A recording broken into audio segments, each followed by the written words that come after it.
Gwen Amber Rose Araujo was born in 1985, but she wasn't born with that name. She was actually born Edward Araujo, Jr. When he was just 10 months old, Eddie Araujo's father disappeared after his parents divorced. Eddie spent his early childhood years like a normal kid in the Bay Area of California. He was into baseball, fishing, and camping. But his mother and sister both knew early on that Eddie was different. They didn't understand it, but they knew it. Eddie never had a masculine side. Instead, he was extremely feminine in everything he did. At school, he was ridiculed by many classmates, but despite it all, he was outgoing and had many friends that accepted him for who he was. By the time Eddie was 14, he knew it was time. He couldn't pretend to be a boy any longer. Eddie let his mother know he was transgender and wanted to become a girl. From that point on, she asked to be referred to as Gwen, after her favorite musician, Gwen Stefani. Although Gwen's mother accepted her new identity, she initially refused to call her by her new name. Gwen proudly wore girls' clothes and makeup. Though the bullying at school increased, she still had plenty of friends who accepted her new look. It took immense courage to dress as she did in a suburban town. However, Gwen just felt so natural as a girl. She took such pride in playing the part that someone who had just met her would have a hard time realizing she was born male. Here is an actual picture of Gwen Araujo. Despite the support of her friends, the bullying got worse and worse. As a result, her grades suffered and eventually she dropped out of school. She was an expert at applying her makeup, so much so that many of her female friends regularly asked her to do their makeup for them. She had hopes of going to cosmetology school, moving to Hollywood, and becoming famous. Finding a job proved difficult as well. Gwen looked convincingly like a girl. When the name on her job applications didn't match her appearance, she was usually turned down. By the time she turned 17, Gwen had planned to begin hormone treatment and undergo surgery to become a woman. Gwen liked to party and, in the late summer of 2002, met several young men that enjoyed the same. Jose and Paul Morel were two brothers that rented a house in Newark, California, a small residential town midway between San Jose and Oakland, near the south end of the bay. Jose and Paul's house was known as a party house, where teenagers and young adults would regularly drink alcohol and smoke marijuana. In late August, Gwen partied with Jose and his friends Michael McGidson, Jaron Neighbors, and Jason Cazares. All four men were in their late teens or early 20s and found 17-year-old Gwen to be an attractive young girl, albeit with a bit of a deep voice. She drank, smoked pot, and flirted with the young men throughout the night. When she left, Jaron turned to the other three, noted her deep voice, and jokingly said, "Could this be a dude?" All four laughed off the comment and didn't take it seriously. During subsequent nights, Gwen returned to the house and continued partying and flirting with the young men. One evening, she performed oral sex on Michael Magidson. On another night, during an encounter with Jose Morel, she told him she was having her period and pushed him away from her genitalia and toward her anus. They had anal sex without Jose realizing she was a man. Jose's older brother, Paul, had been dating a girl named Nicole Brown, who often partied at the house too.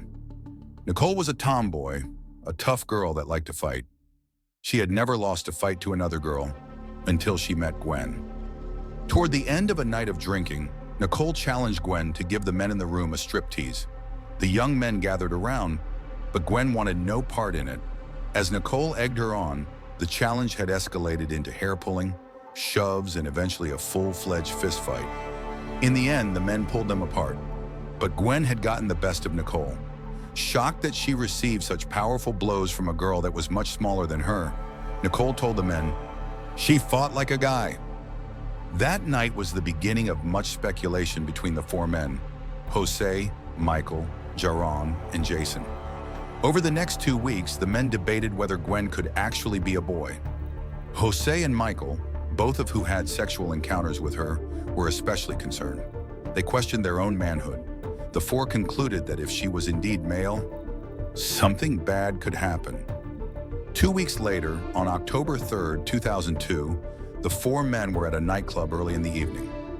"I swear, if it's a fucking man, I'm gonna kill him. If it's a man, she ain't gonna leave," Jose told the other men. Michael replied, "I don't know what I'm gonna do." Jaron added, "Whatever you do, make sure you don't make a mess." Gwen was back at the house drinking and smoking with Nicole and Jose's brothers, Paul and Emmanuel, when the four young men returned home from the club after midnight. Michael and Jose were obsessed with the possibility that Gwen was male. They could think of nothing else. A little after 3:30 a.m., Paul and Nicole were preparing to go to bed in the back bedroom when they heard a commotion in the kitchen. When Nicole came out, she heard Michael confronting Gwen. "Are you a man? Are you a man?" Gwen stood in silence. Nicole encouraged the confrontation and said, "Why don't one of you guys find out?" Michael's heart raced. He grabbed Gwen by the arm and pushed her into the bathroom. The others waited patiently in the kitchen while Michael and Gwen talked in the bathroom. But Nicole was an instigator. She couldn't wait any longer and went into the bathroom. Gwen was sleepy and drunk, sitting on the bathroom counter when Nicole grabbed Gwen's knees and spread her legs open. "It's a man! Oh my God!" she screamed. When Jose heard those words, his stomach churned. He started crying and vomited near the bathroom, while the other three men stormed out the door of the house to smoke cigarettes. "I can't be gay," Jose repeated over and over. Nicole tried to console him, but he was lost in a world of self-pity. Nicole could see the blood boiling in the other three men and pleaded with them, "Let her go. Just let her walk out the door." Feeling a bit of remorse that she encouraged all of this, Nicole went back to the bathroom and told Gwen, "You better run as fast as you can." Gwen ran for the door, but Jaren blocked her path. Michael grabbed her, threw her to the ground, and sat on her chest, pinning her down. He screamed at her for a moment, then let her up. Nicole knew something seriously bad was going to happen. Her boyfriend, Paul Merrill, was on probation. She knew that if he was involved in anything that was about to happen, he would go back to jail. Nicole ran to the back room, grabbed Paul and his younger brother Emmanuel, and the three of them left before the situation spun further out of control.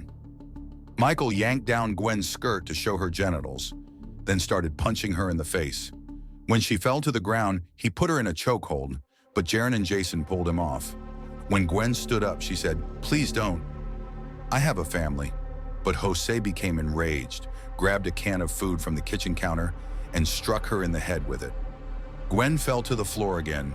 Then he took a frying pan from the stove and swung it, hitting her in the head. Emotions were raging all around. Jaren and Jason knew what was inevitably going to happen. "They're going to kill that bitch," one of them said to the other. The two left the house, went to Jason's house, and returned with a pickaxe and shovels. They knew they would have a body to dispose of. When Jason and Jaren arrived back at the house, Gwen was still alive and conscious, but bleeding profusely from the head and sitting on the couch. Worried that she would stain the couch, Jose ordered her off. Michael wasn't finished with her yet, though. He grabbed her and continued beating her. Gwen lost consciousness when Michael hit her with his knee, smashing her head against the living room wall, cracking the plaster. Jason then joined in and started kicking her, while Jose continued crying and tried to clean the blood from the couch and carpet. With Gwen unconscious, Michael tied her ankles and wrists with rope and wrapped her in a comforter in an attempt to stop the blood from spreading throughout the house. He then dragged her into the garage. Jaren watched as Michael placed a rope around her neck. Michael twisted the rope around her neck. He twisted and twisted until it eventually strangled her. Jason then hit her in the head twice with a shovel. Jaren wasn't sure if the strangling or the shovel had killed her, but it was clear. Gwen was dead. The men put her body in the back of Michael's pickup truck, smoked cigarettes, and discussed what they should do. All four men drove east throughout the night. They drove for 4 hours deep into the El Dorado National Forest in the Sierra Nevada mountains. As the morning light poked over the mountains, they dug a shallow grave. Jose told the others, "I'm so mad I could still kick her a couple times more." The men put her in the ground, covered her up, and had breakfast at a McDonald's on the way home. It wasn't unusual for Gwen to stay out all night, but when she didn't return home on the second night, her mother called police to report her missing. Initially, police didn't take her disappearance seriously. She was transgender and was known to stay out late. It's hard enough for 2 people to keep a secret, but 7 people knew this secret. Keeping it that way would prove to be impossible. Within 2 days, Jaren Neighbors was noticeably stricken with guilt. He needed to let his secret out. When a friend confronted him about his melancholy, he confessed what he and the 3 other men had done. Jaren's friend went to police with the information and agreed to wear a wiretap. The friend's next conversation with Jaren was recorded. He incriminated himself and was quickly arrested. On October 15th, 11 days after they buried Gwen, Jaron neighbors led police to the gravesite. Michael Magidson, Jose Morel, and Paul Morel were initially arrested. However, when Nicole Brown and Emmanuel Morel informed police that Paul had left the house before the killing and took no part in the violence, he was released. As Jaron sat in jail, he wrote a letter to his girlfriend. In the letter, he described a soprano-type plan to kill the bitch and get rid of her body. Detectives, however, intercepted the letter, which also implicated Jason Cazares, who at that time had only been considered a witness. Jason was subsequently arrested as well. Jaron Neighbors was the most willing of the four to speak to police. After 4 months behind bars, Jaron pleaded guilty to voluntary manslaughter. The conviction came with an 11-year prison sentence as long as he agreed to testify against the other 3 during their trial. If he didn't testify, the charge would be changed to murder and his sentence extended. At the trial, the prosecuting attorney referred to Gwen using her birth name, Eddie. He argued that the 3 men had acted as a jury of their own. The wages of Eddie Araujo's sin of deception were death. The defense attorney argued for a defense known as gay panic. He claimed his clients were shocked beyond reason when they realized that they'd had sex with a man. He claimed that California law calls for a charge of manslaughter at most, rather than murder. Although Jaron Neighbors testified against his friends, he added that he felt that Michael and Jose had been raped. Araujo didn't come clean with being what he really was.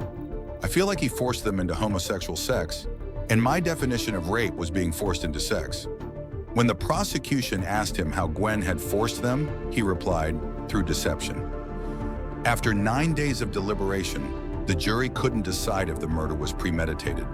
Although most of the jury wanted to convict Michael of first-degree murder, some wanted to acquit the others. Ultimately, because they could not unanimously decide, the trial ended in a mistrial. The second trial began more than a year later in May 2005. By that time, Gwen's mother was granted approval to have her name posthumously changed, requiring the defense lawyers to refer to her as Gwen rather than Eddie. Also, all 3 defendants had the charge of hate crime added to their first-degree murder charge. During the second trial, all 3 defendants blamed each other, including Jaron Neighbors. Jose claimed Jaron was the one that hit her in the head with the shovel, while Michael had strangled her. Michael admitted to strangling her, but also said Jaron hit her in the head. After over 3 months of testimony, Michael Magidson and Jose Morel were both found guilty of second-degree murder and received a sentence of 15 years to life in prison. On the hate crime charge, they were both found not guilty. The jury, however, was again undecided on Jason Cazares. To avoid a third trial, he agreed to plead no contest to a lesser charge of manslaughter and was sentenced to just 6 years in prison, with credit for the time he had already done. In the years after Gwen's death, her mother suffered from post-traumatic stress disorder and was unable to return to work as a legal assistant. As of 2016, she was homeless. The murder of Gwen Araujo resulted in changes in California laws. The change limited the use of gay or trans panic as a defense. Defendants may no longer claim they were provoked to murder a person based on their gender or sexual orientation. By 2016, Jason Cazares, Jaron Neighbors, and Jose Morel had all been released from prison. Michael Magidson, however, told his parole board that he was not ready to be released in 2016 and his parole was denied. In 2019, he was denied parole a second time. The tragic story of Gwen Araujo teaches us many crucial lessons about personal safety, respect, and the consequences of unchecked emotions.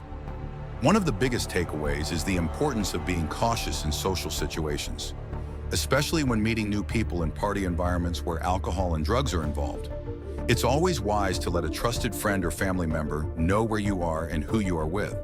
Setting up a simple check-in system can help ensure your safety in case anything goes wrong. Another lesson from this case is the danger of peer pressure and toxic group mentality. The men involved in Gwen's murder fueled each other's emotions, leading to a deadly situation that may not have happened if they had acted individually.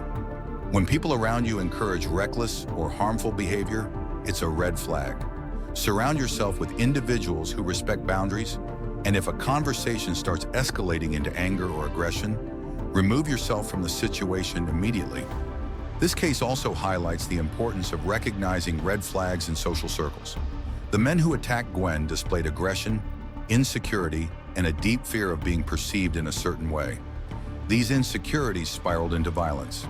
If you ever notice someone reacting with extreme anger over personal issues, it's best to distance yourself from them, as those behaviors can escalate unpredictably. While Gwen had every right to live as her authentic self, deception regarding intimate relationships became a major factor in the tragic events that unfolded. Open and honest communication in relationships is always essential, especially regarding sensitive topics. Misunderstandings can quickly turn dangerous when emotions run high, so it's always best to be upfront and clear in all interactions. A heartbreaking aspect of Gwen's story is how bystanders failed to take action. Several people in the house saw the situation escalating, but did not step in to stop it. Some even encouraged it. When you witness something that seems like it could turn dangerous, it's important to act, either by stepping in safely or by calling for help. Staying silent in the face of violence can make you complicit, even if you had no intention of causing harm. Gwen's murder also sparked legal changes, particularly in California, where laws were updated to prevent defendants from using the gay panic or trans panic defense. This is a reminder that while society has made progress, there is still work to be done in protecting marginalized communities. Knowing your legal rights and advocating for policies that prevent discrimination and violence can help create a safer world for everyone. This case also underscores the dangers of acting out of anger and insecurity. The men who attacked Gwen did so because they felt betrayed and feared being labeled in a way that challenged their masculinity. But instead of processing those emotions maturely, they lashed out with violence, changing their lives forever. Encouraging emotional intelligence, self-reflection, and open discussions about identity can prevent situations like this from escalating to such tragic outcomes. It's also worth noting that Gwen frequently partied at a house known for drinking, drugs, and reckless behavior. While it's never the victim's fault when violence occurs, we should all be mindful of the environments we put ourselves in. If a place feels unsafe, or if people are behaving aggressively, leaving immediately can be the best decision. Perhaps the most sobering lesson from this case is the long-term impact of violence. Gwen lost her life, her family suffered immense trauma, and the perpetrator spent years in prison. One night of uncontrolled rage destroyed multiple lives. This is a reminder that violence is never the answer. Taking a step back, thinking before acting, and finding nonviolent ways to handle emotions can make all the difference.